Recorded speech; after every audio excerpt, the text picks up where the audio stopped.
ছাত্র জনতার আন্দোলনে শহীদ গোলাম নাফিজের দেহ বহনকারী রিকশাটি জুলাই গণ অভ্যুত্থান স্মৃতি জাদুঘরে স্মৃতিচিহ্ন হিসাবে রাখা হবে। গণভবনে নাফিজের দেহ বহনকারী রিকশাটি দেখতে এসে ডাক, টেলিযোগাযোগ ও তথ্য প্রযুক্তি মন্ত্রণালয় এবং তথ্য ও সম্প্রচার মন্ত্রণালয়ের উপদেষ্টা মোহাম্মদ নাহিদ ইসলাম কথা জানিয়েছেন। গণভবনে রিকশা হস্তান্তরের সময় রিকশা চালক মোহাম্মদ নুরুকে তার সাহসিকতার জন্য ধন্যবাদ জানান এবং আর্থিক সহায়তার আশ্বাস দেন উপদেষ্টা নাহিদ ইসলাম।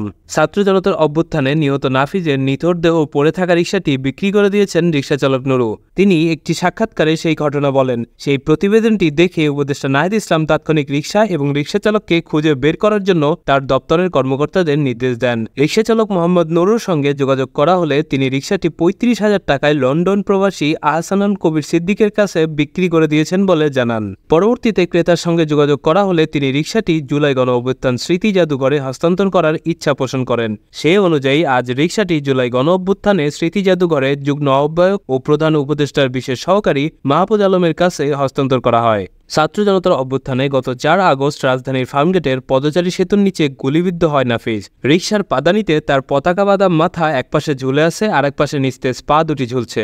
রিকশার চেইনের সঙ্গে পেঁচিয়ে যাচ্ছিল বলে নাফিসের হাত রিকশার রডের সঙ্গে লাগিয়ে দিয়েছিলেন নুরু। চলছিল বৃষ্টির মতো গুলি। সেই অবস্থাতেই নাফিজের নিথর দেহ নিয়ে হাসপাতালের দিকে ছোটেন নুরু। রিকশা চালক যখন তার নিথর দেহ নিয়ে হাসপাতালের দিকে ছুটছিলেন তখন মানবজমিন পত্রিকার ফটো সাংবাদিক জীবন আহমেদ জীবনের ঝুঁকি নিয়ে সেই মুহূর্তের কিছু ছবি তুলেছিলেন।